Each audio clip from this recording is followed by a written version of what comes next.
Kumusta mga kaboler? Narito na ang ating mga basketball balita para sa araw na to. Pero bago yan, make sure naka-like, share and subscribe ka na.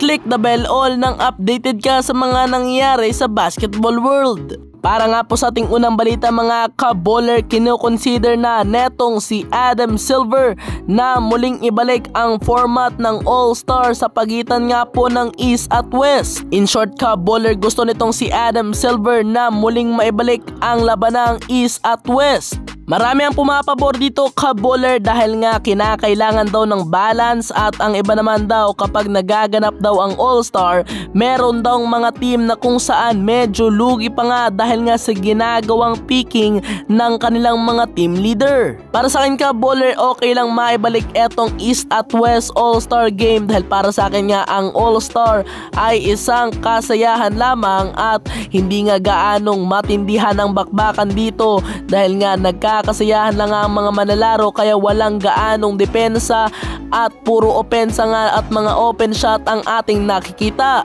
At saka maganda rin yun kaboler yung magkaroon sila ng East at West dahil makikita muli natin ito ang labanan ng mga bigatin na manlalaro sa magkabilang komperensya. Pero ko kaboler, anong masasabi mo dito? Samantala, diretso tayo sa ating sunod na balita kaboler dahil eto ngang si LeBron James at Kevin Durant sa wakas ay nagtapat na rin pagkatapos ng pagkahaba-habang panahon na kung saan almost 5 years na silang hindi naghaharap, at sa ngayon nga kaboler sila muling dalawa ay nagharap. Tumala ng 19 points, 6 rebounds at 3 assists etong si LeBron James para sa Lakers, habang eto namang si Kevin Durant tumala ng 21 points, 4 rebounds at 2 assists para sa Suns. Isingit ko na rin sa balita kaboler na kung saan etong si Anthony Davis ay naghalimaw pagdating sa depensa dahil siya nga ay tumala ng 5 blocks sa loob lamang ng isang quarter, at ang tatlo dyan ay nanggaling pa sa center ng Phoenix Suns na si Jusuf Nurkic. Pero ko kaboler, ano ang masasabi mo sa naging laban ng Lakers at Suns?